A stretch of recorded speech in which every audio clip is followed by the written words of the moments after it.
Welcome back to Biography Central. Imagine encountering a sage whose mere presence can transform your understanding of the universe.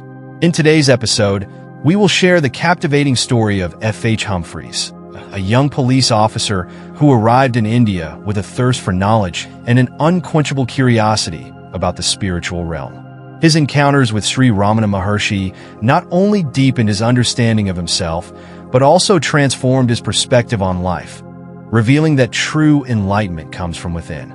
Stay tuned as we unpack their conversations and the wisdom imparted by Sri Bhagwan. F.H. Humphreys, the first Western devotee of Sri Bhagwan, was already grounded in occultism when he came to India in 1911. He was only 21 and had come to take up a post in the police service at Vellore.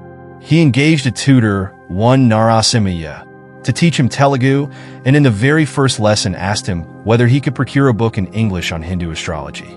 It was a strange request from a white sahib, but Narasimhaya assented and got him one from a library. The next day, Humphreys asked an even more astonishing question. "Do you know any Mahatma here?" Narasimhaya answered briefly that he did not. This did not save him from embarrassment for long, for the next day Humphreys said, "Did you tell me yesterday that you don't know any Mahatma?" "Well, I saw your guru this morning just before I woke from sleep. He sat by my side and said something which, however, I did not understand." As Narasimhaya still seemed unconvinced, Humphreys continued, "The first man from Vellore whom I met at Bombay was you." Narasimhaya began to protest that he had never been to Bombay, but Humphreys explained that as soon as he arrived there, he had been taken to hospital in a high fever. In order to gain some relief from pain, he had directed his mind to Vellore, where he should have proceeded immediately on landing, but for his illness. He traveled to Vellore in his astral body and saw Narasimhaya there. Narasimhaya replied simply that he did not know what an astral body was, or any body, but a physical one. However, in order to test the truth of the dream, he next day left a bundle of photographs on Humphreys' table before going to give a lesson to another police officer. Humphreys looked through them and immediately picked out that of Ganapati Shastri. "There!" he exclaimed when his teacher returned. "That is your guru." Narasimhaya admitted that it was. After this, Humphreys again fell sick and had to leave for Uttaman to recuperate. It was several months before he returned to Vellore. When he did, he again surprised Narasimhaya, this time by sketching a mountain cave he had seen in a dream, with a stream running in front of it and a sage standing in the entrance. It could only be Virupaksh. Narasimhaya now told him about Sri Bhagwan. Humphreys was introduced to Ganapati Shastri and conceived great respect for him. In the same month, November 1911, all three of them set out on a visit to Thiruvannamalai. Humphreys' first impression of the terrific silence of Sri Bhagwan has been quoted already in an earlier chapter. In the same letter from which it is taken, he also wrote, "The most touching sight was the number of tiny children, up to about 7 years of age, who climbed the hill all on their own to come and sit near the Maharshi, even though he may not speak a word, nor even look at them for days together. They do not play, but just sit there quietly, in perfect contentment. Like Ganapati Shastri, Humphreys was eager to help the world." Humphreys, "Master, can I help the world?" Bhagwan, "Help yourself, and you will help the world." Humphreys, "I wish to help the world. Shall I not be helpful?" Bhagwan, "Yes, helping yourself you help the world. You are in the world. You are the world. You are not different from the world, nor is the world different from you." Humphreys, after a pause, "Master, can I perform miracles as Sri Krishna and Jesus did before?" Bhagwan, "Did any of them, when he performed them, feel that it was he who was performing a miracle?" Humphreys, "No, Master." It was not long before Humphreys repeated his visit. "I went by motorcycle and climbed up to the cave. The sage smiled when he saw me, but was not in the least surprised. We went in, and before we sat down, he asked me a question private to myself, of which he knew. Evidently, he recognized me the moment he had seen me. Everyone who comes to him is an open book, and a single glance suffices to reveal to him its contents. "You have not yet had any food," he said, "and are hungry." I admitted that it was so, and he immediately called an Achala, disciple, to bring me food, rice, ghee, fruit, etc., eaten with the fingers, as Indians do not use spoons. Though I have practiced eating this way, I lack dexterity. So he gave me a coconut spoon to eat with, smiling and talking between whiles. You can imagine nothing more beautiful than his smile. I had coconut milk to drink, whitish like cow's milk, and delicious, to which he had himself added a few grains of sugar. When I had finished, I was still hungry, and he knew it and ordered more. He knows everything, and when others pressed me to eat fruit when I had had enough, he stopped them at once. I had to apologize for my way of drinking. He only said, "Never mind." The Hindus are particular about this. They never sip nor touch the vessel with their lips, but pour the liquid straight in. Thus, many can drink from the same cup without fear of infection. Whilst I was eating, he was relating my past history to others, and accurately too.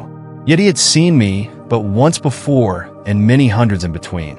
He simply turned on, as it were, clairvoyance, even as we would refer to an encyclopedia. I sat for about 3 hours listening to his teaching. Later on I was thirsty, for it had been a hot ride, but I would not have shown it for worlds. Yet he knew and told Achala to bring me some lemonade. At last I had to go, so bowed, as we do, and went outside the cave to put on my boots. He came outside too, and said I might come to see him again. It is strange what a change it makes in one to have been in his presence.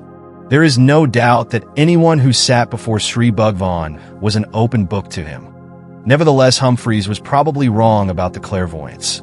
Although Sri Bhagwan saw through people in order to help and guide them, he did not use any such powers on the human plane.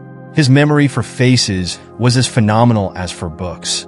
Of all the thousands who came, he never forgot a devotee who had once visited him. Even though one returned years later, he would be recognized. Nor did he forget the life story of a devotee. In Narasimha, you must have spoken to him about Humphreys.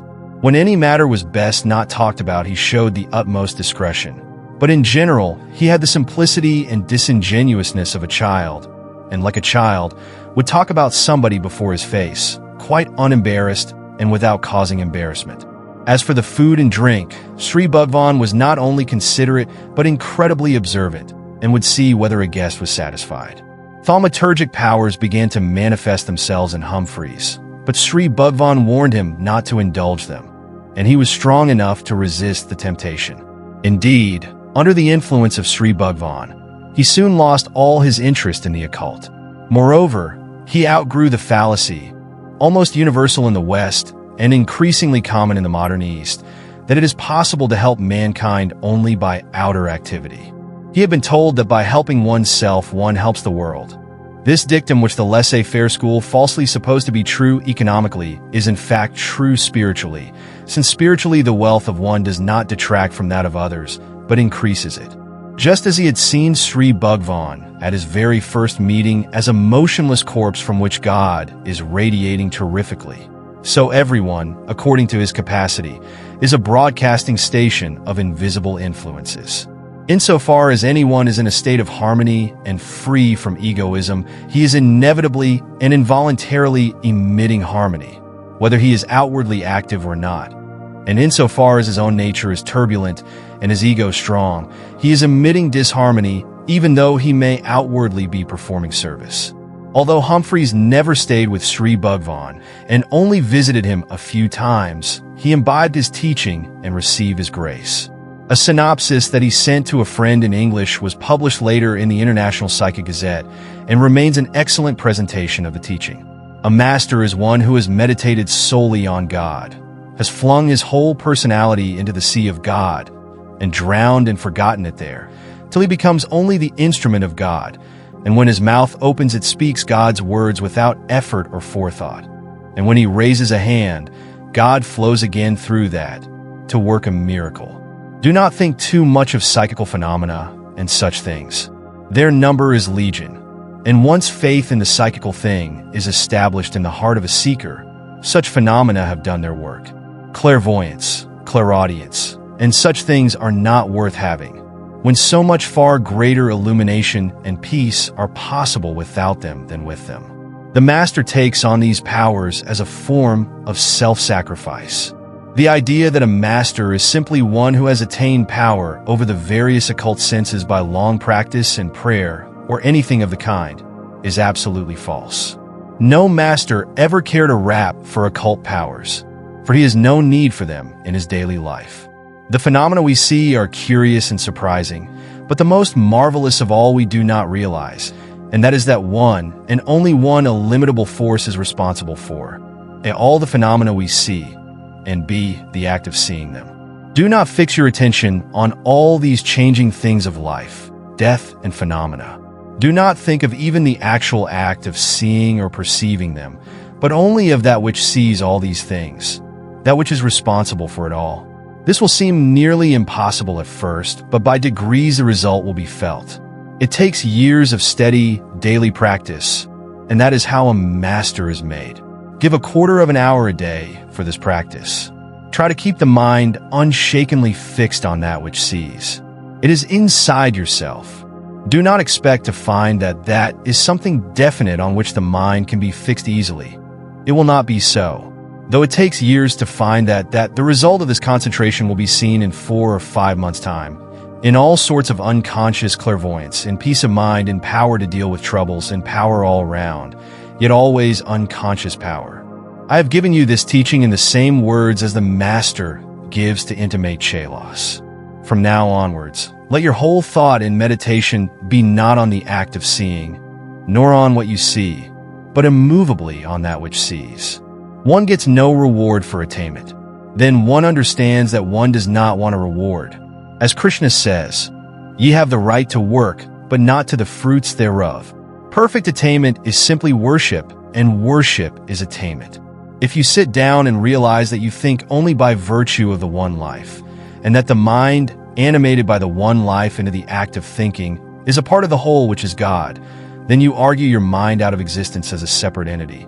And the result is that mind and body, physically, so to speak, disappear, and the only thing that remains is being, which is at once existence and non-existence, and not explainable in words or ideas. A master cannot help being perpetually in this state with only this difference, that in some, to us incomprehensible, way he can use the mind, body, and intellect too, without falling back into the delusion of having separate consciousness. It is useless to speculate, useless to try and take a mental or intellectual grasp and work from that. That is only religion, a code for children and for social life, a guide to help us to avoid shocks, so that the inside fire may burn up the nonsense in us, and teach us a little sooner common sense, i.e. a knowledge of the delusion of separateness. Religion, whether it be Christianity, Buddhism, Hinduism, Theosophy, or any other kind of ism or Sophib or system, can only take us to the one point where all religions meet and no further. That one point where all religions meet is the realization, in no mystical sense, but in the most worldly and everyday sense, and the more worldly and everyday and practical the better, of the fact that God is everything, and everything is God. From this point begins the work of the practice of this mental comprehension, and all it amounts to is the breaking of a habit. One has to cease calling things things, and must call them God, and instead of thinking them to be things, must know them to be God. Instead of imagining existence to be the only thing possible, one must realize that this phenomenal existence is only the creation of the mind, that non-existence is a necessary sequence if you're going to postulate existence. The knowledge of things only shows the existence of an organ to cognize. There are no sounds to the deaf, no sights for the blind, and the mind is merely an organ of conception or of appreciation of certain sides of God. God is infinite, and therefore existence and non-existence are merely his counterparts. Not that I wish to say that God is made up of definite component parts. It is hard to be comprehensive when talking of God. True knowledge comes from within and not from without. And true knowledge is not knowing, but seeing. Realization is nothing but seeing God literally. Our greatest mistake is that we think of God as acting symbolically and allegorically, instead of practically and literally. Take a piece of glass, paint colors and forms on it, and put the same into a magic lantern. Turn on a little light, and the colors and the forms painted on the glass are reproduced on the screen. If that light were not turned on, you would not see the colors of the slide on the screen. How are colors formed? By breaking up white light with a many-sided prism. So it is with a man's character. It is seen when the light of life, God, is shining through it in a man's actions. If the man is sleeping or dead, you do not see his character. Only when the light of life is animating the character and causing it to act in 1,000 different ways in response to its contact with this many-sided world, can you perceive a man's character. If white light had not been broken up and put into forms and shapes on our magic lantern slide, we should never have known that there was a piece of glass in front of the light, for the light would have shone clearly through. In a sense, that white light was marred and had some of its clearness taken from it by having to shine through the colors on the glass. So it is with an ordinary man. His mind is like the screen. On it shines light, dulled and changed because he has allowed the many-sided world to stand in the way of the light, God, and broken it up. He sees only the effects of the light, God, instead of the light, God himself, and his mind reflects the effects he sees just as the screen reflects the colors on the glass. Take away the prism and the colors vanish, absorbed back into the white light from whence they came. Take away the colors from the slide, and the light shines clearly through.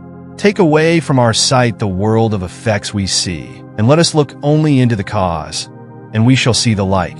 A master in meditation, though the eyes and ears be open, fixes his attention so firmly on that which sees that he neither sees nor hears, nor has any physical consciousness at all, nor mental either, but only spiritual. We must take away the world, which causes our doubts, which clouds our mind, and the light of God will shine clearly through. How is the world taken away? When, for example, instead of seeing a man you see and say, "This is God animating a body," which body answers more or less perfectly to the directions of God, as a ship answers more or less perfectly to her helm. What are sins? Why, for example, does a man drink too much? Because he hates the idea of being bound by the incapacity to drink as much as he wishes. He is striving after liberty in every sin he commits. This striving after liberty is the first instinctive action of God in a man's mind. For God knows that he is not bound. Drinking too much does not give a man liberty, but then the man does not know that he is really seeking liberty. When he realizes that, he sets about seeking the best way to obtain liberty. But the man only gains that liberty when he realizes that he was never bound. The eyes who feel so bound are really the illimitable spirit. I am bound because I know nothing that I do not sense by one of the senses. Whereas I am all the time that which senses in every body, in every mind. These bodies and minds are only the tools of the illimitable spirit. What do I want with the tools who am the tools themselves, as the colors or the white light? Needless to say, police service did not prove congenial to Humphreys. Sri Bhagwan advised him to attend to his service and meditation at the same time. For some years he did so, and then he retired. Being already a Catholic and having understood the essential unanimity of all the religions, he saw no need to change, but returned to England, where he entered a monastery. In this episode, we explored the nature of self-inquiry and the essence of enlightenment through the teachings of Ramana Maharshi. If you found that intriguing, you won't want to miss our next episode, where we share the heartfelt encounters of two devoted seekers with the Maharshi. From the profound questions posed by Raghvacharya to the spontaneous songs of an anonymous visitor, these stories reveal the depth of grace and wisdom that flows from Sri Ramana. Join us as we uncover how these experiences illuminate the path of self-knowledge and offer a glimpse into the heart of spiritual devotion. Don't miss it. Thank you for listening till the end. Please subscribe, turn on the notifications, like, comment, and share with your friends. This will help more listeners to discover our channel and content.